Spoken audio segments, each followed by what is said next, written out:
يا أيها الذين آمنوا لا تتخذوا عدوي وعدوكم أولياء. അല്ലാഹു പറയുന്നു, എന്റെയും നിങ്ങളുടെയും ശത്രുക്കളെ നിങ്ങൾ സംരക്ഷകരാക്കല്ലേ. ഒരുത്തനെയും വിശ്വസിക്കല്ലേ, ഒരുത്തനെയും വിശ്വസിക്കല്ലേ. എന്റെയും നിങ്ങളുടെയും ശത്രുക്കളെ നിങ്ങൾ സംരക്ഷകണം ഏർപ്പെടുത്തല്ലേ. അവരെ നിങ്ങളെ സംരക്ഷിക്കൂല, അവരൊരിക്കലും നിങ്ങളെ സംരക്ഷിക്കാൻ വരൂല. നമ്മുടെ വീടിന്റെ മുമ്പിൽ വന്നിട്ട് NRC പഠിപ്പിക്കാൻ വരുന്ന ഫാസിസ്റ്റുകളെ പടിയടച്ച് പിണ്ടം വെച്ചോ, അത് ഇബാദത്താണ്.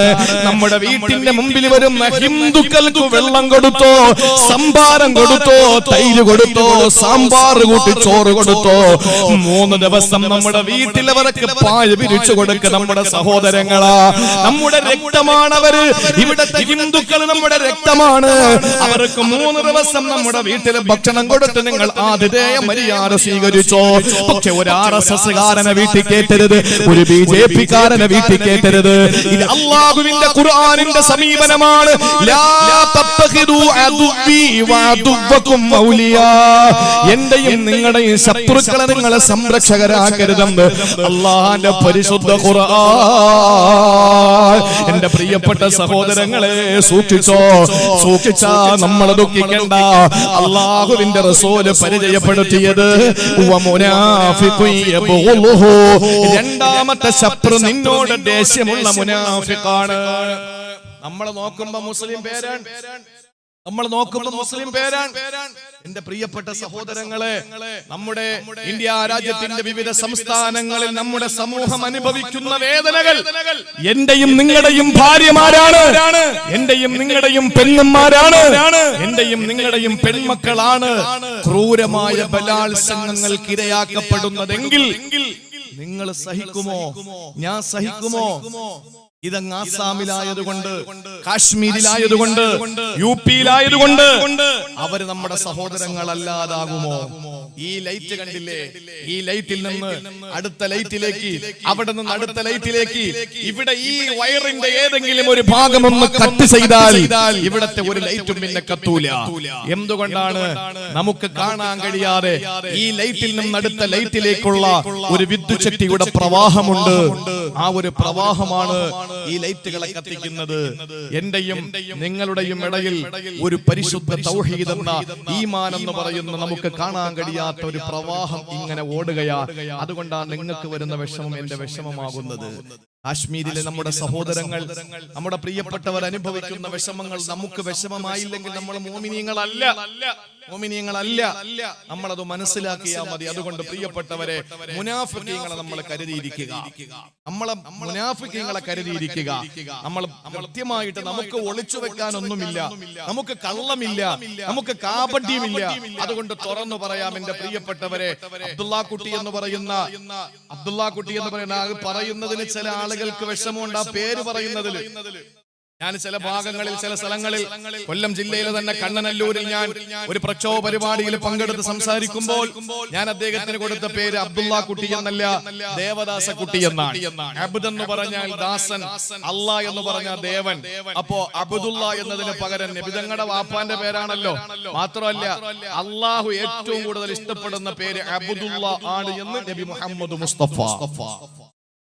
ഈ ആകാശത്തിന്റെ ചുവട്ടിലെ ഭൂമിയുടെ മുകളിൽ അള്ളാഹ് ഏറ്റവും കൂടുതൽ ഇഷ്ടപ്പെടുന്ന പേര് അബ്ദുള്ള. സെക്കൻഡ് അബ്ദുറഹ്മാൻ. അവന്റെ പേരിനോട് അബ്ദ് ചേർത്ത് വിളിക്കുന്നതിനാണ് അള്ളാഹുവിന് ഏറ്റവും ഇഷ്ടമെന്ന് ഹബീബായ നബി മുഹമ്മദ് മുസ്തഫ. ആ അബ്ദുള്ള കുട്ടി അല്ലെങ്കിൽ ദേവദാസ കുട്ടി അല്ലെങ്കിൽ ദേശീയ മുസ്ലിം, അതാ നമുക്ക് ഇവിടെ യോജിക്കുന്നത്. അദ്ദേഹത്തിന്റെ പ്രഭാഷണം കേൾക്കുമ്പോ സങ്കടം തോന്നുകയാണ്. ഈ ദേശീയ മുസ്ലിം ചിന്തിക്കുന്നുണ്ടോ അയാൾക്ക് ഇവിടെ കഴിയാൻ പറ്റുമെന്ന്? ഒരിക്കലുമില്ല. ലാ തത്തഖിദു അദുവി വഅദുവകും ഔലിയാ. ഇനി സമയമുണ്ട്, പരിശുദ്ധമായ കലിമ ചൊല്ലി ഇസ്ലാമിലേക്ക് പരിപൂർണ സമ്പൂർണമായി. ഇപ്പൊ ഇസ്ലാമിൽ നിന്ന് പുറത്തുപോയി എന്ന് പറയാൻ പറ്റിയ അത്രയും വലിയ വിശാലമായ വിജ്ഞാനമൊന്നും അല്ലാഹു എനിക്ക് തന്നിട്ടില്ല. പക്ഷെ എങ്കിലും എന്റെ പ്രിയപ്പെട്ടവരെ, ചില പ്രവർത്തനങ്ങളും ചില വാക്കുകളും പ്രസംഗങ്ങളും കേൾക്കുമ്പോൾ അങ്ങനെ തോന്നിപ്പോകാറുണ്ട്. സ്നേഹത്തോടെ ഞാൻ ആവശ്യപ്പെടുകയാണ്, അദ്ദേഹം ഇത് കേൾക്കും. ഇതിനു മുമ്പ് ഞാൻ അദ്ദേഹത്തിനെതിരെ നടത്തിയ പ്രസംഗങ്ങളെല്ലാം അദ്ദേഹം കേട്ടു, അതിനൊക്കെ പ്രതികരിച്ചു പല വേദികളിലും. ഞാൻ പറയാണ്, എന്റെ പ്രിയപ്പെട്ട സഹോദര, എനിക്ക് മുമ്പ് പരിചയമുള്ള ഒരാൾ കൂടിയാണ്. എന്റെ പള്ളിയിൽ മുമ്പൊരിക്കൽ വന്നിട്ടുള്ള ആളാണ്. വ്യക്തിപരമായിട്ട് യാത്രകളിൽ പലപ്പോഴും ട്രെയിനിലൊക്കെ വെച്ച് കണ്ടിട്ടുള്ള ആളുമാണ്. എനിക്ക് സ്നേഹത്തോടെ പറയാനുള്ളത്, ഒന്നുകിൽ നിങ്ങളുടെ ഈ വാദം അവസാനിപ്പിക്കുക, ഇല്ലെങ്കിൽ നിങ്ങൾ പരിശുദ്ധമായ ഇസ്ലാമിനെ സമ്പൂർണ്ണമായി ഉൾക്കൊണ്ടുകൊണ്ട് ഒരു തികഞ്ഞ മുസ്ലിമായി ജീവിക്കുക. നിങ്ങൾ ഒറ്റുകാരനാകരുത്, സമുദായത്തിന്റെ ഒറ്റുകാരനാകരുത്, ഒരു മുനാഫിക്കിന്റെ പട്ടം നിങ്ങൾ സ്വയം സാർത്ഥപ്പെടരുത്. അത്രമാത്രം ഞങ്ങൾക്ക് പറയാനുള്ളൂ. എന്റെ പ്രിയപ്പെട്ട സഹോദരങ്ങളെ, പരലോകത്ത് സ്വർഗം തുറന്നിട്ടിരിക്കും. ഓടി വരാൻ പറയും, അടുത്തെല്ലുമ്പോ അള്ളാഹ് അടയ്ക്കും, ഓടാന്ന് പറയും. ഓടി വിഷമത്തോടെ തിരിച്ചു പോകുമ്പോൾ ഇങ്ങോട്ട് വാടാന്ന് വിളിക്കും. ഓടി അടുത്ത് വരുമ്പോൾ വീണ്ടും അടയ്ക്കും, പോടാന്ന് പറയും. ഇതാണ് അള്ളാഹുവിന്റെ മലക്കുകളെ ചെയ്യുക മുനാഫിക്കീങ്ങൾക്ക്.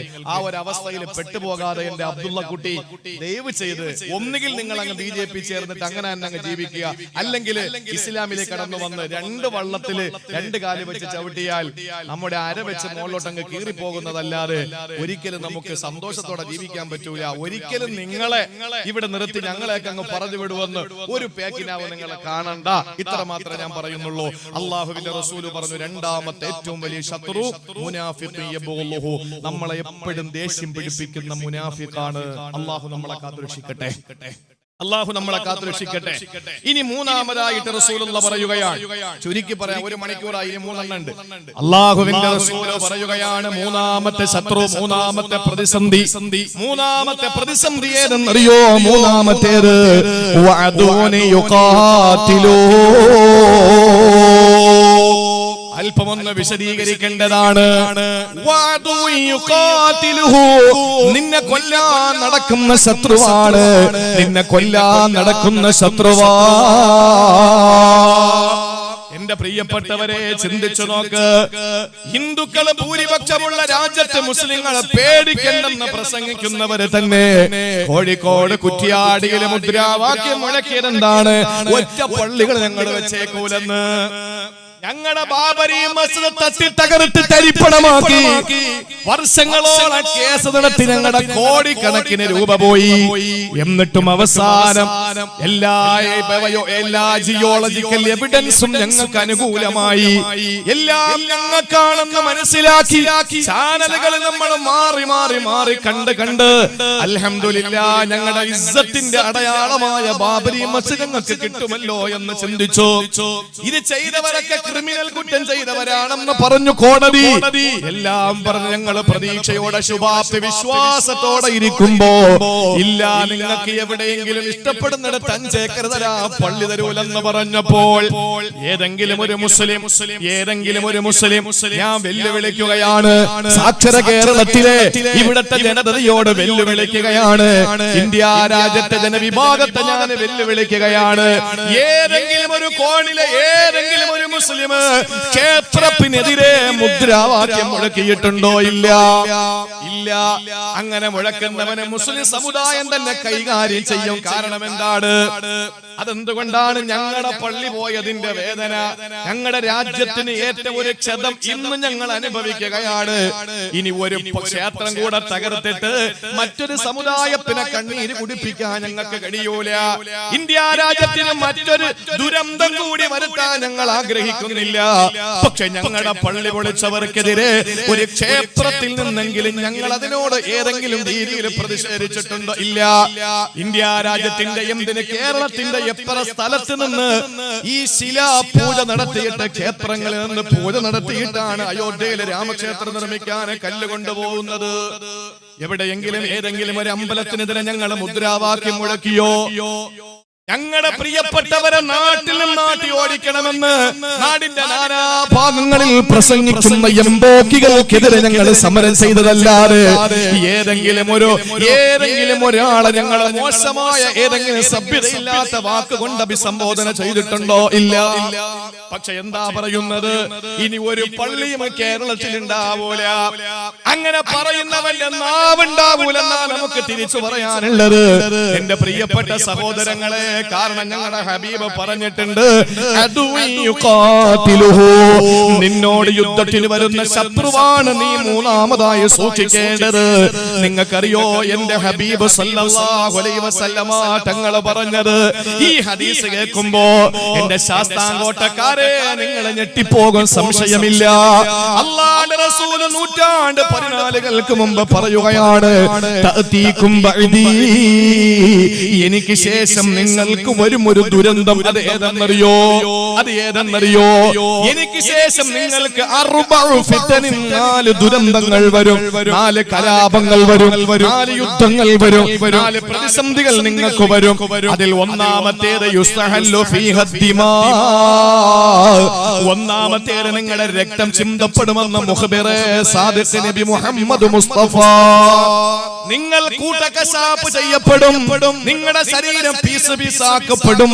രണ്ടാമത്തേതോ അല്ലാഹുവിന്റെ റസൂൽ പറയുന്നു, യുസ്തഹല്ലു ഫീഹ ദിമാഉ വൽ അംവാലു, നിങ്ങളുടെ ശരീരം പീസ് പീസാക്കപ്പെടുമെന്ന് മാത്രമല്ല നിങ്ങളുടെ സമ്പത്ത് കൂടി കൊള്ളയടിക്കപ്പെടും. രണ്ടാമത്തെ പ്രതിസന്ധി നിങ്ങൾക്ക് വന്നില്ലേ സഹോദരങ്ങളെ? എത്ര കലാപങ്ങൾ വന്നപ്പോ കേരളത്തിന്റെ നാദാപുരപ്രിയപ്ര കോടികളുടെ സമ്പത്തിന്റെ നട്ടമാവുന്നത്, മാറാടപ്ര നട്ടമാവുന്നത്. ആലോചിച്ചു നോക്ക്. മൂന്നാമത്തത് നബി തങ്ങൾ പറഞ്ഞു, യുസ്തഹല്ലു ഫീഹ ദിമാഉ വൽ അംവാലു വൽ ഫുറൂജ്, നിങ്ങളുടെ രക്തം ചിന്തപ്പെടുമെന്ന് മാത്രമല്ല നിങ്ങളുടെ സമ്പത്ത് കൊള്ളയടിക്കപ്പെടുമെന്ന് മാത്രമല്ല നിങ്ങളുടെ ഭാര്യമാരും സഹോദരിമാരും പെൺമക്കളും നിങ്ങളുടെ ഉമ്മമാരും ക്രൂരമായ ബലാത്സംഗത്തിനിരയാക്കപ്പെടുമെന്ന് മുഹമ്മദ് മുസ്തഫ. അല്ലാഹുവിന്റെ റസൂൽ പറഞ്ഞു, നിങ്ങളുടെ പെങ്ങന്മാർ, നിങ്ങളുടെ ഭാര്യമാർ, നിങ്ങളുടെ സഹോദരിമാർ, നിങ്ങളുടെ ഉമ്മമാർ ക്രൂരമായ ബലാത്സംഗങ്ങൾക്ക് ഇരയാക്കപ്പെടുമെന്ന് മുഹമ്മദ് മുസ്തഫ. ഇത് മൂന്നും വന്നില്ലേ? ഗുജറാത്ത് കലാപം നടക്കുമ്പോൾ അഹമ്മദാബാദ് പള്ളിയുടെ തൊട്ട് മുമ്പിലെ ഓടയിൽ പാവപ്പെട്ട ഒരു സഹോദരി പകുതി പ്രസവിക്കപ്പെട്ട നിലയിൽ കിടന്നു. രാത്രി വന്നിട്ട് കതകിന് മുട്ടി. ആ സമയത്ത് ആ സഹോദരി പ്രസവിക്കാൻ മണിക്കൂറുകൾ ബാക്കിയാണ്. ആ സമയത്ത് കതകിന് മുട്ടിയപ്പോൾ പേടിച്ചു വിറച്ച് ഒരു റൂമിന്റെ ഉള്ളിലേക്ക് ഒളിച്ച് ആ പട്ടാളക്കാരും കാവിക്കാരും അതുപോലെ തന്നെ അവിടത്തെ ഭീകരവാദികളും ചവിട്ടി തുറന്നകത്ത് കയറിയിട്ട് ഇറങ്ങി ഓടിയ പാവപ്പെട്ട സഹോദരിയുടെ പിന്നാലെ പോയി അവര് മാറി ബലാത്സംഗം ചെയ്ത് മണിക്കൂറുകൾ മാത്രം പ്രസവത്തിന് ബാക്കിയുള്ള ഒരു പെണ്ണിന്റെ ദുരവസ്ഥ ആലോചിച്ചു നോക്ക്. ആ പ്രിയപ്പെട്ട സഹോദരിയെ ക്രൂരമായിട്ട് ബലാത്സംഗം ചെയ്ത് നടു റോഡിലൂടെ വലിച്ചിഴച്ച് പിറ്റേന്ന് ജുമാ ദിവസത്തിന് പള്ളിയിലേക്ക് ആളുകൾ വരുമ്പോൾ അഹമ്മദാബാദ് പള്ളിയുടെ ഓടയിൽ പാതി പ്രസവിക്കപ്പെട്ട നിലയിൽ ആ പെങ്ങളുടെ ജനാസ കിടന്നു. എത്ര വർഷങ്ങൾക്ക് മുമ്പാ? ഇപ്പോഴും നടക്കുന്നില്ലേ? ഇപ്പൊ പെണ്ണുങ്ങൾ ബലാത്സംഗം ചെയ്തിട്ട് അവരുടെ കാമവെറി തീരാതെ വന്നപ്പോൾ ഉത്തർപ്രദേശിലെ യതീംഖാനകളിലെ കയറിയിട്ട് 13 വയസ്സിന് താഴെയുള്ള 5 വയസ്സിന് മുകളിലുള്ള പാവപ്പെട്ട ആൺകുട്ടികളെ പിടിച്ചു കൊണ്ടുപോയി പ്രകൃതി വിരുദ്ധ പീഡനങ്ങൾക്കിരയാക്കിയിട്ട് അവരുടെ രഹസ്യ അവയവങ്ങളിൽ നിന്ന് ബ്ലഡ് ഒലിച്ചുകൊണ്ടിരിക്കുകയാണ്. ഇതിന്റെ ഹബീബും നിങ്ങളുടെ ഹബീബും പറഞ്ഞതല്ലേ, യുസ്തഹല്ലു ഫീഹ ദിമാഉ വൽ അംവാലു വൽ ഫുറൂജു. ഇത് മൂന്നും നമ്മുടെ മുന്നിൽ പ്രത്യക്ഷപ്പെട്ട് കഴിഞ്ഞു. ഇനി 4ാമതൊരു ദുരന്തം വരാനുണ്ട്. അല്ലാഹുവിന്റെ റസൂൽ പറഞ്ഞു, സമ്മാഉ വ അംയാഉ, എന്റെ പൊന്നുമക്കളെ, അത് കണ്ണും കാതുമില്ലാത്തതാ. നബി തങ്ങളുടെ വാക്ക് ചിന്തിക്കണം. സമ്മാഉ വ അംയാഉ, അത് കണ്ണും കാതുമില്ലാത്തതാ എന്ന് പറഞ്ഞാൽ വിവരണാതീതമാണ്, അചിന്തനീയമാണ്, അവാച്യമാണ്, അനിർവചനീയമാണ്. അതാർക്കും പറയാൻ കഴിയില്ല. അങ്ങനത്തെ ഭീകരമായ കലാപം ഇനി വരാൻ സാധ്യതയുണ്ട്. അല്ല, വരും. എന്റെ ഹബീബും നിങ്ങളുടെ ഹബീബ് അള്ളാഹുവിന്റെ റസൂല് പഠിപ്പിച്ച കാര്യമാണ്. എന്നിട്ട് നബി തങ്ങൾ പറയുകയാണ്, നിങ്ങൾ വിഷമിക്കണ്ട. നിങ്ങൾക്ക് അഭയസ്ഥാനം ഒരിടം ഉണ്ടാവൂല. നിങ്ങൾക്കൊരു അഭയം ഉണ്ടാകൂല. അഭയത്തിന് നമ്മൾ പോകുന്നത് എന്താണ്? ഇവിടെ എന്തെങ്കിലും ഒരു പ്രശ്നം ഉണ്ടായാൽ നമ്മൾ പോകുന്നത് കരുനാഗപ്പള്ളി കോടതിയിലാണ്, അല്ലേ? ഏറ്റവും അടുത്ത കോടതി കരുനാഗപ്പള്ളി കോടതിയാണ്. അവിടെ തള്ളിയാൽ നമ്മൾ പോകുന്നത് ജില്ലാ കോടതിയിലാണ്. ശാസ്താംകോട്ട തള്ളിയാൽ കരുനാഗപ്പള്ളി ജില്ലാ കോടതിയാണെന്ന് തോന്നുന്നു. അവിടെ പോകും, അല്ലേ? ജില്ലാ കോടതി എവിടെ ഉള്ളത്? കൊല്ലത്ത്. അവിടെ പോകും. അവിടെയും തള്ളിയാൽ നേരെ പോകും ഹൈക്കോടതിയിൽ. എറണാകുളത്ത് അവിടെയും തള്ളിയാൽ പിന്നെ നമ്മൾ പോകുന്നത് അങ്ങ് സുപ്രീം കോടതിയിലാ. ഈ കോടതികളുടെ അവസ്ഥ നമ്മളൊന്ന് ആലോചിച്ച് ഇപ്പൊ എന്താ നടക്കുന്നതെന്ന്. സുപ്രീം കോടതിയും തള്ളിയാ പിന്നെ നമുക്ക് പോകാൻ ഈ ഭൂമി ലോകത്ത് ഒരു സ്ഥലം മാത്രമേ ഉള്ളൂ. നമുക്ക് എവിടെയാ? രാഷ്ട്രപതിയുടെ മുമ്പിൽ. ദുരന്തങ്ങളിൽ നിന്ന് രക്ഷപ്പെടുകയില്ല. ഇല്ലാക ദുആഇൽ ഗർഖി ഫിൽ ബഹരി, നടുകടലിൽ പെട്ടവന്റെ പ്രാർത്ഥന പോലെ ദുആ ചെയ്യാൽ ദുആ നിങ്ങൾ ചെയ്യണം. എങ്ങനെ ദുആ ചെയ്യണം? കദുആഇൽ ഗർഖി ഫിൽ ബഹരി, സമുദ്രത്തിൽ പെട്ടുപോയവന്റെ ദുആ പോലെ നിങ്ങൾ ദുആ ചെയ്യണം. എന്നാ നിങ്ങൾക്ക് രക്ഷയുണ്ടെന്ന് നബി മുഹമ്മദ് മുസ്തഫ. രാത്രി വന്ന് ഉണർന്നിരിക്കും സഹോദരാ, പാതിരാത്രി വന്ന് ഉറക്കമെഴുന്നേക്കെന്റെ പെങ്ങളെ, എന്നിട്ട് പൊട്ടി പൊട്ടി കരഞ്ഞിട്ട് ദുആ ചെയ്യേ. അല്ലാഹുവേ, വെള്ളക്കാരിൽ നിന്ന് ഞങ്ങളുടെ രാജ്യത്തെ രക്ഷപ്പെടുത്തിയ അല്ലാഹ്, ഈ കൊള്ളക്കാരിൽ നിന്നുകൂടി ഞങ്ങളുടെ രാജ്യത്തെ രക്ഷപ്പെടുത്തണേ റബ്ബേ. ഈ രാജ്യത്തെ ഈ ഭരണാധികാരികളിൽ നിന്ന് ഭരണത്തെ പിടിച്ച് നല്ല ഭരണാധികാരികൾക്ക് കൊടുക്കണേ അല്ലാ. ഇവിടത്തെ മുസ്ലിമിന്, ഹിന്ദുവിന്, ക്രിസ്ത്യാനിക്ക് സമാധാനത്തോടെ ജീവിക്കാൻ ഈ ഹിന്ദുത്വ സവർണ മാടമ്പി ഭീകരവാദികളെ ഈ രാജ്യത്ത് നിന്ന് തുരത്തി ഓടിക്കണേ അല്ലാ എന്ന് ദ്വാരക്ക്. അങ്ങനെ കൊണ്ട് ദ്വാരക്ക് കഴിഞ്ഞ ജുമാ ദിവസം മുതൽ എന്റെ പള്ളിയിൽ സെൻട്രൽ ജുമാ മസ്ജിദിൽ നാസിലത്തിന്റെ ഖുനൂത്ത് ആരംഭിച്ചു. കഴിഞ്ഞ ജുമാക്ക് ഉച്ച ജുമാ നമസ്കാരം മുതൽ ഇന്ന് ഇശാ നമസ്കാരം വരെയും അവിടെ മുടങ്ങിയിട്ടില്ല. ഇൻഷാ അല്ലാഹ് എന്റെ പ്രിയപ്പെട്ട സഹോദരങ്ങളെ, നമ്മുടെ ദുആകൾ നമസ്കാരത്തിൽ എങ്ങനെ ദ്വാരക്കണം? എങ്ങനെ ദ്വാരക്കണം? നമസ്കാരം കഴിഞ്ഞ ദ്വാരക്കായിരിക്കുന്നത് പോലെ ഇരുന്നാ പോരാ. കൈ ഇങ്ങനെ മടിയിലിട്ട് ബൈനഹുമാ ബർസഖുല്ലാ അങ്ങനെ ഇരുന്നിട്ട് ദ്വാരത്തിട്ട് കാര്യമില്ല. നമ്മൾ ദുആ ചെയ്യേണ്ടത് എങ്ങനെയാണ്? പ്രിയപ്പെട്ട ഭാര്യ ലേബർ റൂമിൽ കിടക്കുമ്പോ പുറത്ത് നിൽക്കുന്ന ഭർത്താവിന്റെ മനസ്ഥിതി പോരാ. ഭാര്യ മരിച്ച വേറെ പെണ്ണ്, അതാണ് അല്ലേ? ഇരിക്കേണ്ട ആണുങ്ങൾക്ക്. എന്റെ പ്രിയപ്പെട്ടവരെ, എന്റെ പ്രിയപ്പെട്ട മക്കൾക്ക് ഒരു രോഗം വരുമ്പോ ദുആ ചെയ്യുന്നത് പോലെയോ? ഇല്ല. എന്റെ മക്കൾക്ക് രോഗം അല്ലാഹു മാറ്റാൻ തീരുമാനമല്ലെങ്കിൽ അവര് സങ്കടപ്പെടാതെ വിഷമിക്കാതെ റബ്ബനെ തിരിച്ചെടുക്ക് എന്ന് പറയുന്ന വാപ്പ, അതും പറ്റൂല. പിന്നുള്ള ദുആ എങ്ങനെയാണ്? കദുആഇൽ ഗർഖി ഫിൽ ബഹരി, കടലിൽ അകപ്പെട്ടു പോയവൻ ദുനിയാവുമായിട്ട് വേറെ ഒന്നും ചിന്തിക്കൂല. അവന്റെ ദുആ, പടച്ചവനെ അടുത്ത തിരമാലയിലെങ്കിലും എന്നെ അടുത്ത് കരയിൽ കൊണ്ടുപോകണം എന്നുള്ള പ്രാണവേദനയിലുള്ള പ്രാർത്ഥന. അത് ദുആ ചെയ്താൽ നിങ്ങൾക്ക് രക്ഷപ്പെടാൻ കഴിയുമെന്ന് ഒരു അധികാരിയുടെയും അധികാര കസേര കുലുങ്ങാതിരിക്കൂല, ഒരു സ്വേച്ഛാധിപതിയുടെയും കസേര കുലുങ്ങാതിരിക്കൂല. അതുകൊണ്ട് ശക്തമായ ഭാഷയിൽ ദുആ ചെയ്യണമെന്ന് ആദരവായ പ്രവാചകൻ നബി മുഹമ്മദ് മുസ്തഫ. എന്റെ പ്രിയപ്പെട്ടവരെ, മൂന്നാമത്തെ ശത്രുവാണ് അദുവ്വു യുഖാതിലുഹു, നിങ്ങളെ കൊല്ലാൻ നടക്കുന്ന ശത്രുവാണ് നിങ്ങൾ അഭിമുഖീകരിക്കേണ്ടത്. റിയോ ബദ്റു സുഗ്റ എന്ന് പറയുന്ന ഇന്ന് ബഹുമാനപ്പെട്ട ശൈഖുൽ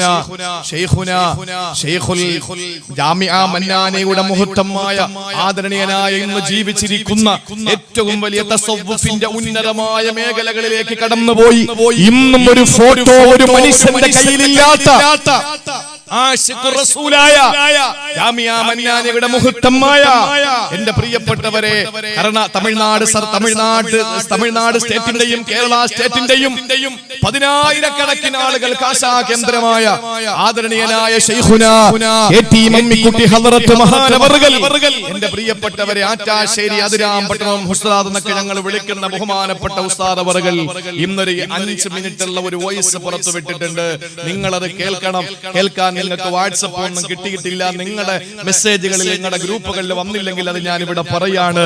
എന്റെ പ്രിയപ്പെട്ടവരെ, നമ്മുടെ ജീവിതത്തിൽ നിങ്ങൾ ഒരു ദിവസം പോലും മുടങ്ങാതെ ചെയ്യണം. ഇതൊരു നെവർ മൈൻഡ് ആയിട്ട്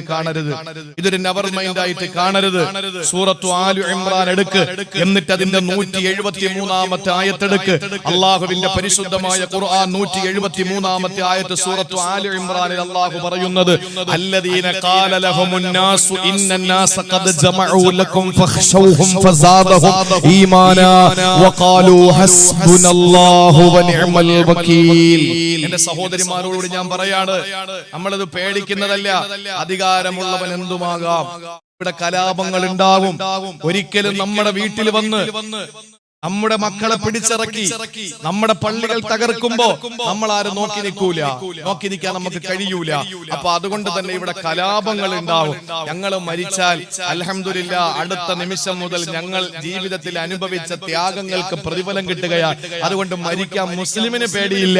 അപ്പൊ അതുകൊണ്ട് തന്നെ പ്രതികരിക്കാൻ നമുക്ക് ഒരിക്കലും രണ്ടാമതൊന്ന് ചിന്തിക്കേണ്ടി വരൂല. അങ്ങനെ വരുമ്പോ നമ്മുടെ രാജ്യത്തിന്റെ പ്രൗഢി നഷ്ടപ്പെടും. അതുകൊണ്ട് അതൊന്നും ഇല്ലാതെ ഈ ഹയവാന്മാരുടെ എല്ലാ തീരുമാനങ്ങളും പിൻവലിക്കാൻ വേണ്ടിയിട്ട് നിങ്ങൾ ദുആ ചെയ്യാനാണ് ഈ കാര്യം നിങ്ങൾ ശ്രദ്ധയിൽപ്പെടുത്താൻ ഞാൻ ഉദ്ദേശിക്കുന്നത്. മഹാനായ റസൂലുള്ളാഹി സ്വല്ലല്ലാഹി അലൈഹി വസല്ലമ തങ്ങൾ പ്രിയപ്പെട്ട സഹാബത്തുമൊത്ത് ഹിജ്റ 2 ബദർ കഴിഞ്ഞു, ഹിജ്റ 3 ഉഹദ് കഴിഞ്ഞു. ഉഹദ് കഴിഞ്ഞ് പോകുമ്പോൾ അബൂ സുഫിയാനും കൂട്ടരും പറഞ്ഞു, മുഹമ്മദേ അടുത്ത കൊല്ലം ബദറിൽ കാണാടാ, നിന്നെ നോക്കിക്കോ ഞങ്ങള് എന്ന് പറഞ്ഞു. അള്ളാഹുവിന്റെ റസൂല് പറഞ്ഞു പൊക്കോ എന്ന് പറഞ്ഞു. വർഷം 1 കഴിയാറായി. ആ സമയത്ത് മക്കയിൽ കൊടിയ ദാരിദ്ര്യം പിടിപെട്ടു. ഇവര് വാക്ക് പറഞ്ഞാൽ അടുത്ത വർഷം ഞങ്ങൾ എടുത്തോളാന്ന്. പക്ഷേ അവിടത്തെ അങ്ങനെയാണ്, ഈ ദുരഭിമാനം ഭയങ്കരമാണ്. അപ്പൊ അതുകൊണ്ട് തന്നെ പിറ്റേ വർഷം വന്നില്ലെങ്കിൽ അവർക്ക് നാണക്കേടാണ്. അപ്പൊ അതുകൊണ്ട് ദാരിദ്ര്യവും കട്ടപ്പാടും കൊടിയ ക്ഷാമവും അനുഭവപ്പെട്ടു മക്കയിൽ. 3-ാം വർഷം, ഹിജ്റയുടെ 3-ാം വർഷം. അന്ന് നബി തങ്ങൾക്ക് വയസ്സ് 56.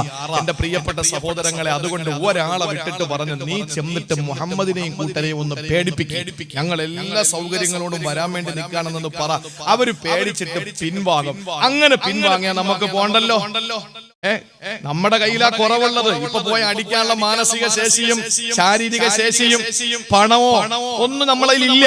അതുകൊണ്ട് നീ പോയിട്ടൊന്ന് വരട്ടവരെ, അപ്പോഴേക്കും അവര് പിന്മാറും, നമുക്ക് സ്വസ്ഥമായിട്ട് ഇവിടെ കഴിയാം, നാണക്കേടിയിൽ നിന്ന് രക്ഷപ്പെടാന്ന് പറഞ്ഞു.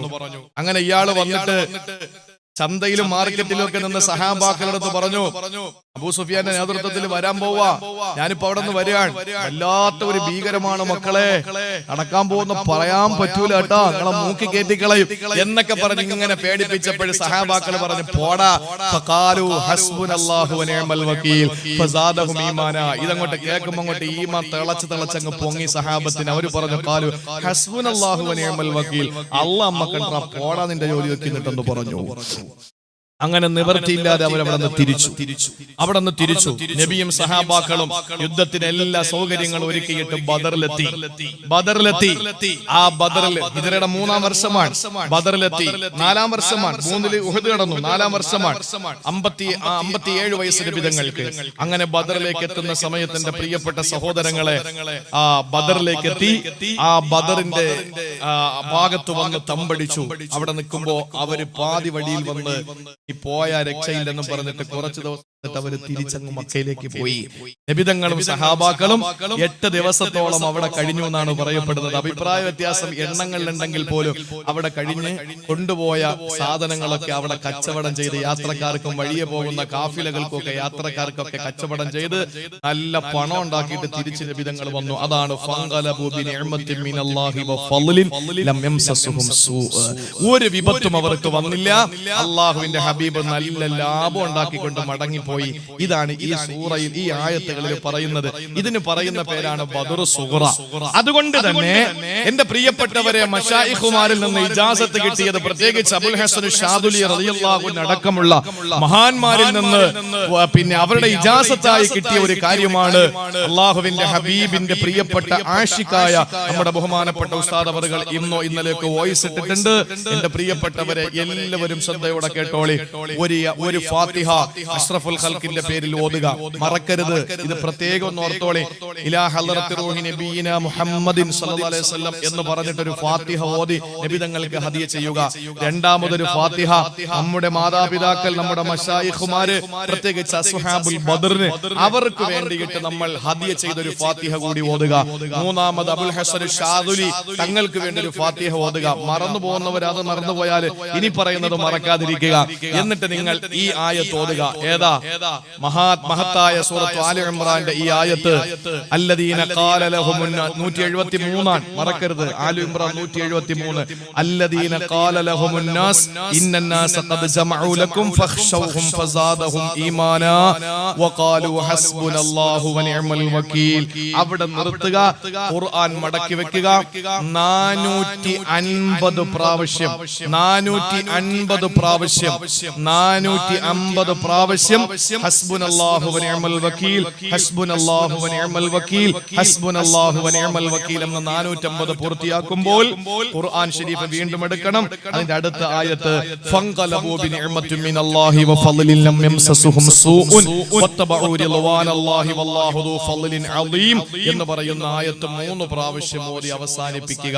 എല്ലാ ദിവസവും മുടങ്ങാതെ ഒരു വട്ടം. നമുക്ക് കുറച്ച് സമയമേ വേണ്ടി വരുള്ളൂ. കഴിയുന്നവർ എല്ലാ ദിവസവും ചെയ്യുക. നമ്മുടെ ജീവിതത്തിൽ ഇൻഷാ അല്ലാഹ് ഇത് പതിവാക്കുക. അത് ഇതിനു വേണ്ടിയിട്ടല്ല, ഏത് കാര്യങ്ങൾക്കും.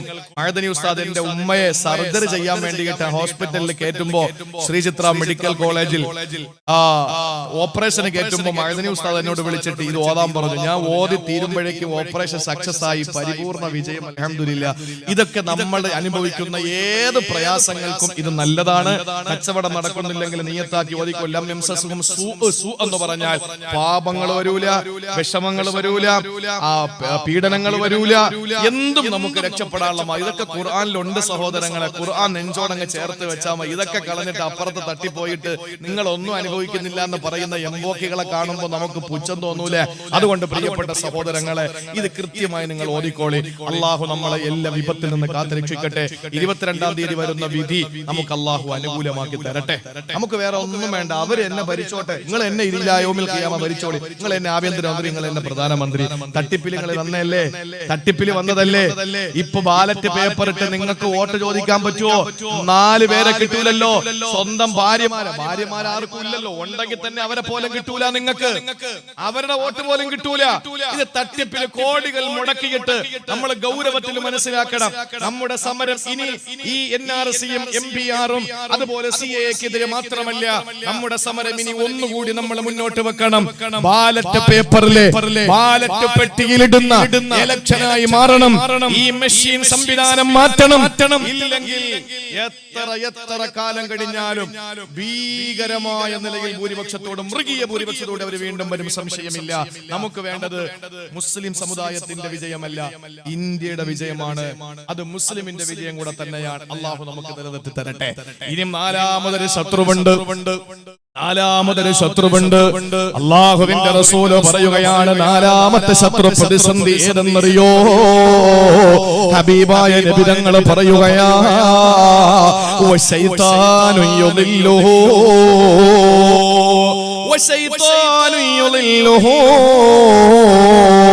നിങ്ങളെ പിഴപ്പിക്കുന്ന ശൈത്താനാ.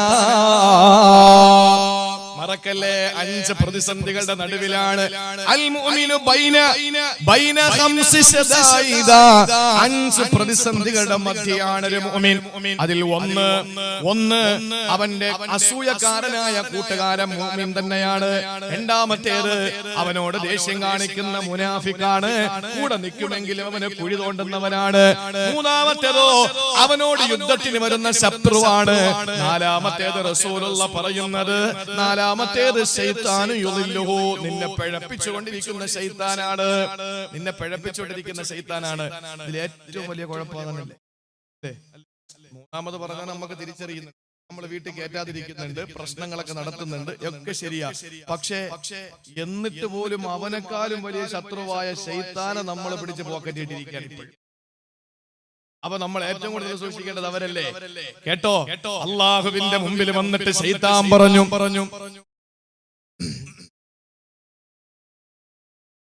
ശൈത്താനെ പടച്ചവന്റെ മുമ്പിൽ വന്നിട്ട് പറയുകയാണ്, എന്റെ ശത്രു മനുഷ്യനാണ്, എന്റെ ശത്രുവിനെ നീ ആദരിച്ചിട്ടുണ്ട്. അള്ളാഹു തന്നെ പറഞ്ഞല്ലോ, വലഖദ് കറംനാ ബനി ആദമ, മനുഷ്യനെ നാം ബഹുമാനിച്ചെന്ന് പറഞ്ഞില്ലേ? അതുകൊണ്ട് അല്ലാഹുവേ, എന്റെ ശത്രുവിനെ നീ ബഹുമാനിച്ച് ആദരിച്ചതല്ലേ? അതുകൊണ്ട് എനിക്ക് അവന്റെ മുമ്പിൽ പിടിച്ചു നിൽക്കാൻ എന്തെങ്കിലും വരം തരണം. അല്ലാഹു പറഞ്ഞു, അതിനെന്താ? ലാ യൂലദു ലക വലദുൻ ഇല്ലാ ലാ യൂലദു ലഹു വലദുൻ ഇല്ലാ വുലിദ ലക വലദു. എടാ മനുഷ്യൻ ഒരു പെണ്ണ് പ്രസവിക്കുമ്പോ നിനക്കും ഒരു കുഞ്ഞുണ്ടാകും പോരെ? ഒരു സ്ഥലത്തൊരു പെണ്ണ് പ്രസവിച്ചാൽ ശൈത്താൻ ഒരു കുട്ടി കൂടെ ഉണ്ടാവുകയാണ്. കാരണം എന്താണ്? പിഴപ്പിക്കാൻ വേണ്ടിയിട്ട് അല്ലാഹു തആല ഒരു ശൈത്താനെ നിങ്ങൾക്ക് അല്ലാഹു കൂടെ തന്നിരിക്കുകയാണ്. എന്റെ ജീവിതത്തിൽ എന്നോടൊപ്പം ഒരു ശൈത്താനുണ്ട്. ആയിഷ ബിവിയോട് നബി തങ്ങൾ പറഞ്ഞു, ആയിഷ, ഓരോ മനുഷ്യന്റെ കൂടെയും ഒരു ഖരീനുണ്ട്, അടുപ്പക്കാരനുണ്ട്. അവനാണ് അവനെ തെറ്റിലേക്ക് കൊണ്ടുപോകുന്നത്. ഒരു മലക്കുമുണ്ട്, ആ മലക്ക് നന്മയിലേക്ക് കൊണ്ടുപോകും. നബി തങ്ങളോട് ആയിഷ ബിവി ചോദിച്ചു, നിങ്ങളുടെ കൂട്ടത്തിലുള്ള ശൈത്താൻ എങ്ങനെ നിങ്ങളെ പിഴപ്പിക്കാറുണ്ടോ എന്ന് ചോദിച്ചു. നബി തങ്ങൾ പറഞ്ഞു, ആയിഷ, എന്റെ കൂടെയുള്ള ശൈത്താൻ മുസ്ലിമാണ് മോളെ എന്ന് പറഞ്ഞു. അപ്പൊ നമ്മുടെ കൂട്ടത്തിലുള്ള ശൈത്താൻ ഏത് മതക്കാരനാണെന്ന് പറയാൻ പറ്റൂല. ഏതായിരുന്നാലും നമ്മളെ പിഴപ്പിക്കാൻ ഒരു ശൈത്താനെ നമ്മൾ പ്രസവിക്കപ്പെടുന്ന സമയത്ത് നമ്മുടെ കൂട്ടത്തിൽ ഉണ്ടാകുമെന്ന് മഹാനായ നബി മുഹമ്മദ് മുസ്തഫ കൂടെ അല്ലാഹു തആല തരികയാണ്. ആ സമയത്ത് ശൈത്താൻ പറഞ്ഞു, പോരാ അല്ലാ, അത് പോരാ പടച്ചവനെ, പോരാ അല്ലാഹുവേ, എനിക്കൊരു കുഞ്ഞുണ്ടാകുന്നു, ആദമിനൊരു കുഞ്ഞുണ്ടാകുമ്പോ എനിക്കും ഉണ്ടാകുന്നു, ശരി തന്നെ, പക്ഷേ അതിലും മാത്രം ഞാൻ തൃപ്തനല്ല അല്ലാ. രണ്ടാമതായിട്ട് അല്ലാഹു ഇബ്ലീസിന് കൊടുത്ത വരം എന്തെന്നറിയോ? എന്നാ നീ കേട്ടോ, നിനക്ക് തജ്രീ മിൻ ഇബ്നി ആദമ മജ്റദ്മി, അവന്റെ രക്തവോട്ട എവിടെയൊക്കെ ഉണ്ടോ അവിടെയൊക്കെ നിനക്ക് കയറിപ്പോവാനുള്ള സ്വാതന്ത്ര്യം തരാൻ പോരെ. മനുഷ്യന്റെ ശരീരത്തിൽ എവിടെയൊക്കെ ബ്ലഡ് സർക്കുലേഷൻ ഉണ്ടോ, രക്തഓട്ടമുണ്ടോ, അവിടെ ഒക്കെ പിശാച് കൂടെ വരാൻ ഞാൻ സ്വാതന്ത്ര്യം തന്നിരിക്കുകയാണ്, എവിടെ വേണം നിനക്ക് കയറി പോകാം എന്ന് പറഞ്ഞപ്പോ ശൈത്താൻ പറഞ്ഞു, കാര്യം കൊള്ളാം, പക്ഷെ അതിൽ ഞാൻ തൃപ്തനല്ല, എനിക്കത് മാത്രം പോരാ, ഒന്നുകൂടെ തരാൻ പറഞ്ഞു. ആ സമയത്ത് അല്ലാഹു കൊടുക്കുകയാണ് മൂന്നാമതൊരു വരം കൂടി കൊടുത്തു ശൈത്താന്. എന്താണെന്നറിയോ? മൂന്നാമത് കൊടുത്തത് ശാരികുഹും ഫിൽ അംവാലി വൽ ഔലാദ്. ശൈത്താന് അല്ലാഹു മൂന്നാമത് കൊടുത്ത ആനുകൂല്യം ഏതെന്നറിയോ? ശാരികുഹും ഫിൽ അംവാലി വൽ ഔലാദ്. അവന്റെ സമ്പാദ്യത്തിലും അവന്റെ സന്താനങ്ങളിലും നീ പങ്കായിക്കോ. അപ്പൊ ശൈത്താൻ പറഞ്ഞു, ഇത്ര മതി, ഇത് മതി, ഈ മൂന്നാമത് പറഞ്ഞത് മാത്രം മതി എനിക്ക്. എന്താ പറഞ്ഞത്? നമ്മുടെ സമ്പത്തിൽ ശൈത്താൻ കൂടെ പങ്കാവും, നമ്മുടെ സന്താനങ്ങളിലും ശൈത്താൻ കൂടെ പങ്കാവും. അല്ലാഹു കാത്തിരക്ഷിക്കട്ടെ. ശൈത്താൻ മക്കളിൽ പങ്കാവുന്നത് എങ്ങനെയാണ്? ഒരു മനുഷ്യൻ ബിസ്മി ചൊല്ലാതെ അവന്റെ ഭാര്യയെ സമീപിച്ചാൽ അവനോടൊപ്പം അവന്റെ ഭാര്യയെ ശാരീരിക ബന്ധത്തിൽ ഏർപ്പെടാൻ ശൈത്താൻ കൂടെ ഉണ്ടാകും. അതിൽ ഉണ്ടാകുന്ന ഒരു കുഞ്ഞ് അവന്റേതും ശൈത്താന്റേതും കൂടെയാണെന്ന് ആദരവായ നബി മുഹമ്മദ് മുസ്തഫ. അതാണ് പങ്കാവുന്നത്. അത് പോട്ടെ, നമുക്ക് ഇപ്പൊ ചർച്ചയ്ക്ക് വെക്കണ്ട. രണ്ടാമത് പറഞ്ഞത് ഫിൽ അംവാൽ, അവന്റെ ധനത്തിലും പങ്കാളിയാകുമെന്ന. ശൈത്താൻ നമ്മുടെ സമ്പത്തിൽ കൂടി പങ്കാളിയാകുമെന്ന് പഠിപ്പിച്ചില്ലേ? എന്റെ പ്രിയപ്പെട്ടവരെ, കൊട്ടാരങ്ങളെ കെട്ടിപ്പൊക്കുകയാ, പലിശയ്ക്ക് പണമെടുത്തതാണ്, പലിശയ്ക്ക് പണമെടുത്തതാണ്. വീട് വെക്കുന്ന പ്രിയപ്പെട്ടവരെ, പലിശയ്ക്ക് പണമെടുത്തിട്ട് വീട് വെക്കുന്നവന്റെ വീട്ടിനകത്തിരുന്ന് ദുആ ചെയ്തിട്ട് അർത്ഥമുണ്ടോ? ഹസ്ബുനല്ലാഹു വനിഅമൽ വക്കീൽ എന്നല്ല ഏത് പറഞ്ഞാലും അല്ലാഹു സ്വീകരിക്കൂല. കാരണം അവന്റെ മൽബസും അവന്റെ മത്അമും അവന്റെ മശ്റബും അവന്റെ മസ്കനും ഹറാമാണെങ്കിൽ ഫഅന്നാ യുസ്തജാബു ലഹു, എങ്ങനെ അവന്റെ ദുആ സ്വീകരിക്കുമെന്ന് നബി മുഹമ്മദ് മുസ്തഫ. എത്ര ദുആ ചെയ്താലും അവൻ തിന്നുന്നതും കുടിക്കുന്നതും ഉടുക്കുന്നതും കിടക്കുന്നതും അത് ഹറാമാണെങ്കിൽ എങ്ങനെ അല്ലാഹു ദുആ സ്വീകരിക്കും? അല്ലാഹു തന്നെ ചോദിക്കുക, ഞാൻ എങ്ങനെ സ്വീകരിക്കോടാ നിന്റെ ദുആ? അല്ലാഹു നമ്മളെ കാക്കട്ടെ. സഹോദരങ്ങളെ, അല്ലാഹുവിന്റെ പള്ളി മനോഹരമാണ്. ആ പള്ളി ഉണ്ടായാൽ മാത്രം പോരാ. ചില പള്ളികൾ അൽഹംദുലില്ലാ, പള്ളികളൊക്കെ നല്ല ഭംഗിയാണ്, നല്ല കാണാൻ നല്ല മനോഹരമായ പള്ളികളാണ് അല്ലേ? നമ്മുടെ നാട്ടിൽ തന്നെ ഉണ്ട് താജ്മഹലിന്റെ മോഡലിൽ പള്ളി, ഷെയ്ഖ് മസ്ജിദ്. എത്ര മനോഹരമാണ്, കണ്ടു നിന്നാ നമ്മൾ ഇങ്ങനെ നിന്നു പോകും. പള്ളികൾ ധാരാളം നമ്മുടെ നാടുകളിലുണ്ട്. ഞാൻ പറയുന്നത് അവിടെയൊക്കെ നിസ്കാരത്തിന് ആളുണ്ട് അൽഹംദുലില്ലാ, കുറവൊന്നുമില്ല.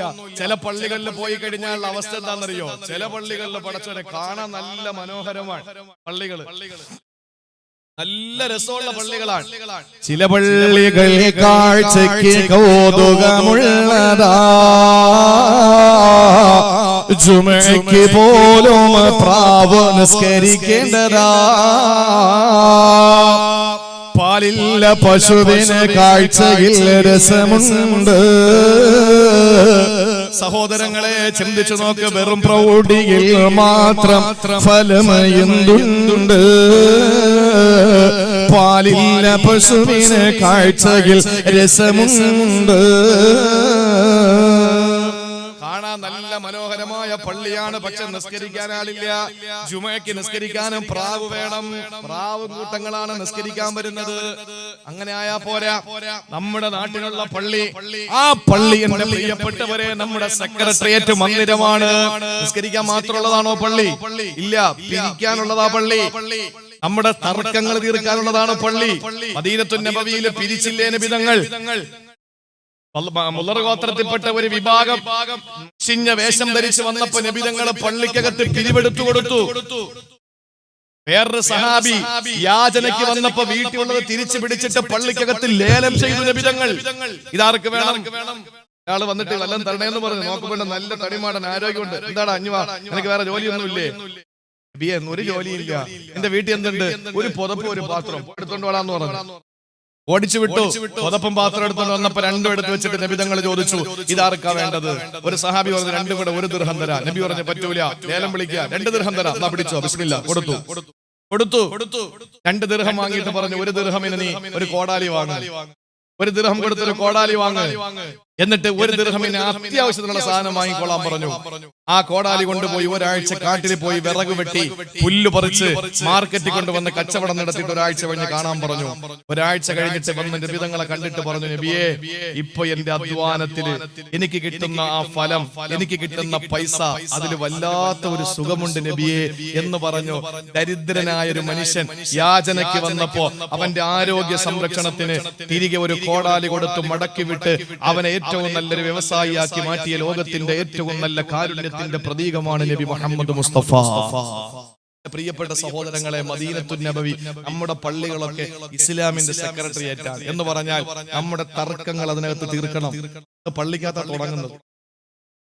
തുടങ്ങുന്നത് കടകമ്പോളങ്ങളിൽ കത്തിക്കുത്തിന്റെ തുടക്കം പള്ളിയിലെ തർക്കമാണ്. കുനൂത്ത് എവിടെ ഓതണം, വിരള് എങ്ങനെ അനക്കണം, കൈ എവിടെ കെട്ടണം എന്ന് തുടങ്ങിയിട്ട് ചർച്ചയില് കടത്തിണ്ണകളിൽ കത്തിക്കുത്ത് നടക്കുന്നതിന്റെ തുടക്കം പള്ളിക്കകത്താണ്. അല്ലേ? കടയിൽ തുടങ്ങുന്ന തർക്കത്തിന്റെ പരിഹാരം പള്ളിയിൽ അവസാനിക്കണം. അതാണ് പള്ളി. നമ്മുടെ നാട്ടിലെ ഒരു ഹിന്ദുവിന് പട്ടിണിയാണെന്നറിഞ്ഞാൽ പള്ളിയിലെ ഇമാമും കമ്മിറ്റിക്കാരും കൂടിയിട്ട് പള്ളിക്കകത്ത് നിസ്കരിക്കാൻ വരുന്നവരെന്ന് കളക്ഷൻ എടുത്തിട്ട് ആ വീട്ടിൽ പണം കൊടുക്കണം. ഇല്ലെങ്കിൽ ഈ പള്ളിക്കകത്ത് ഓതുന്ന ഖുർആൻ അർത്ഥമില്ല. ഇവിടെ ഏതെങ്കിലും ഒരു സഹോദരൻ ക്രിസ്ത്യാനി ആകട്ടെ, ഹിന്ദു ആകട്ടെ, പാഴ്സി ആകട്ടെ, ജൂതനാകട്ടെ, ആരും ആകട്ടെ, അവൻ പട്ടിണി കിടക്കുന്നത് അറിഞ്ഞിട്ട് ഈ പള്ളിയിൽ നേർച്ച നടത്തിയാൽ, ഈ പള്ളിയിൽ ഭക്ഷണം വിളമ്പിയാൽ, ഈ പള്ളിക്കകത്ത് പായസം വിളമ്പിയാൽ അത് കുടിക്കുന്നവർക്ക് സുഖം കിട്ടും. പക്ഷേ ദഹിക്കണമെന്നില്ല സഹോദരങ്ങളെ. അതുകൊണ്ട് നമ്മുടെ പള്ളികൾ മനോഹരമാകേണ്ടതുണ്ട്.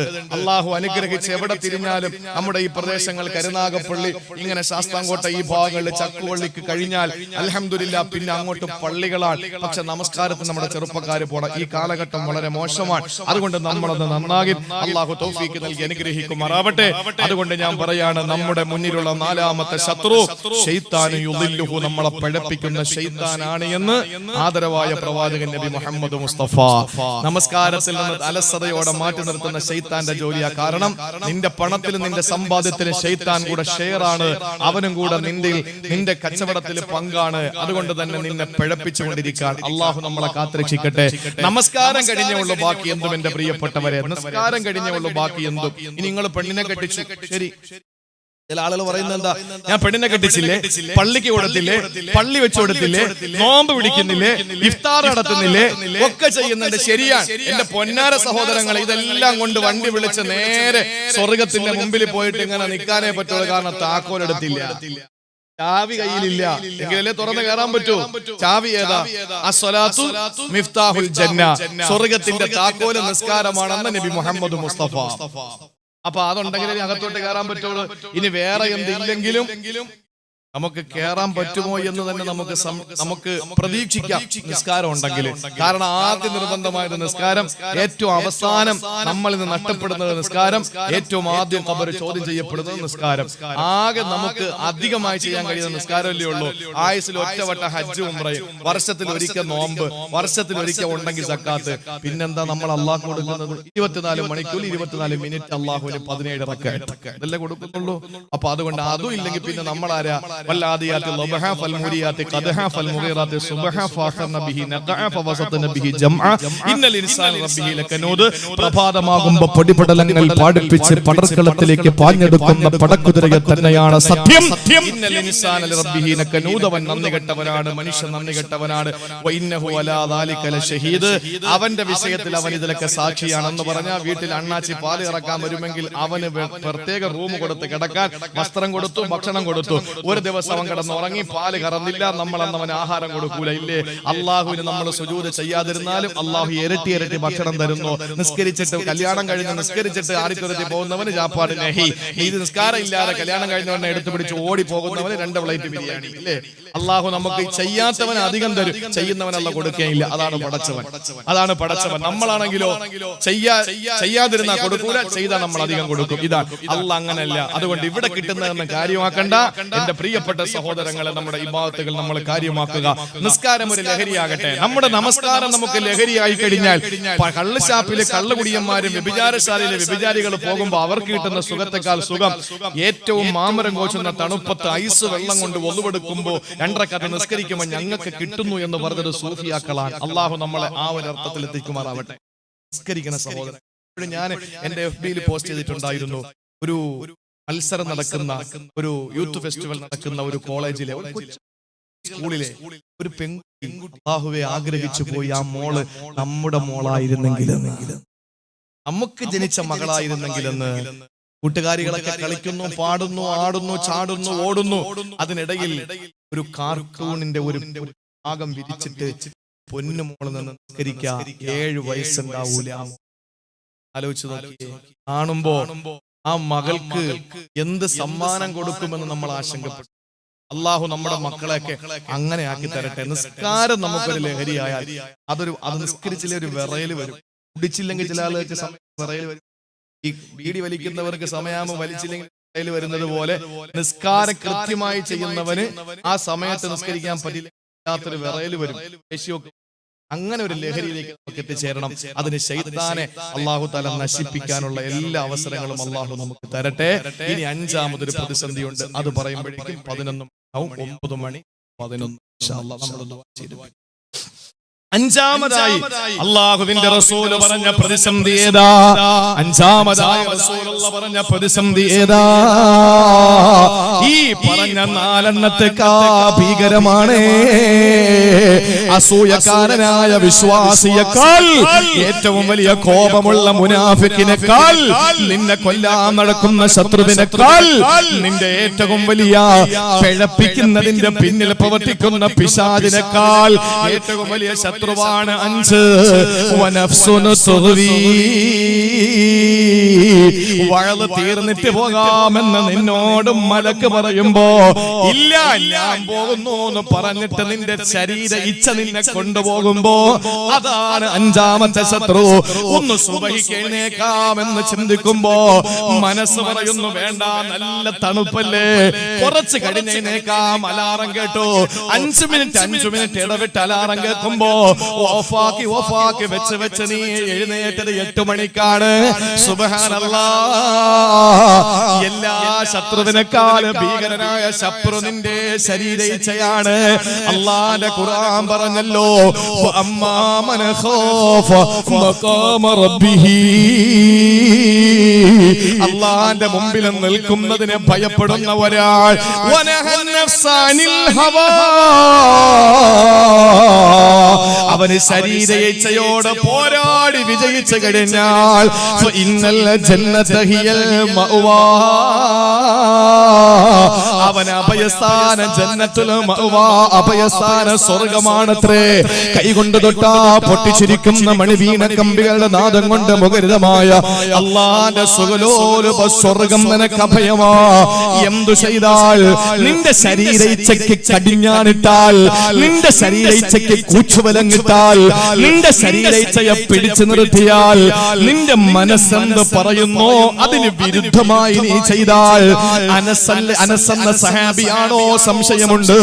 ഏതോ ഒരു സഹാബി കയ്യിൽ ഇറച്ചിയുമായി വന്നപ്പോ നബി ചോദിച്ചു, എന്താ കയ്യിലുള്ളത്? നബിയെ, കുറച്ചിറച്ചിയാ. എന്താ ഇപ്പൊ അത് വാങ്ങാൻ കാരണം? വല്ലാതെ മനസ്സ് കൊതിക്കുന്നു നബിയെ, ദിവസങ്ങളോളം എന്റെ ആഗ്രഹമാണ് ഇച്ചിരി ഇറച്ചി കഴിക്കണമെന്ന്. ആ സമയത്ത് നബിതങ്ങൾ പറയുന്നു, മനസ്സ് കൊതിക്കുന്നതെല്ലാത്തിനും വഴങ്ങിക്കൊടുക്കല്ലേ, മനസ്സ് കൊതിക്കുന്നതെല്ലാം എല്ലാത്തിനും വഴങ്ങിക്കൊടുക്കല്ലേ. നമ്മുടെ മനസ്സ് പറയുന്നതിനെതിരായി നമ്മൾ ചെയ്യാൻ കഴിയോ? അവിടെയാണ് നമുക്ക് ജീവൻ വരുന്നത്, അവിടെയാണ് നമ്മുടെ മാറ്റുയർത്തപ്പെടുന്നത്. അതുകൊണ്ട് പ്രിയപ്പെട്ടവരെ, ഏറ്റവും വലിയ ശത്രുവിനെ പരിചയപ്പെട്ടോ. അവനെ വഴികേടിലാക്കുന്ന ശരീരേച്ഛയാ. അല്ലാഹു പറഞ്ഞല്ലോ, ഖദ് അഫ്ലഹ മൻ സക്കാഹാ. അതിനെ ഏറ്റവും നല്ല പരിപാവനമാക്കിയവന് വിജയിച്ചവനാ. വഖദ് ഖാബ മൻ ദസ്സാഹാ. അതിനെ മാലിന്യത്തിൽ തള്ളിയവന് പരാജയത്തിലാണ്. എന്റെ പ്രിയപ്പെട്ട സഹോദരങ്ങളെ, ഒരു മുഅ്മിൻ ഈ 5 പ്രതിസന്ധികളുടെ നടുവിലാണ് ജീവിക്കുന്നത്. ഇന്നലകളിലും അങ്ങനെ തന്നെ, ഇന്നും അങ്ങനെ തന്നെ, എന്നും അങ്ങനെ തന്നെ. അതുകൊണ്ട് കരുതിയിരുന്നോ, ജാഗ്രതയെ, ജാഗ്രതയെ. അല്ലാഹു നമ്മളെ നന്നാക്കട്ടെ. നമ്മുടെ ഈമാനെ അല്ലാഹു പരിശുദ്ധ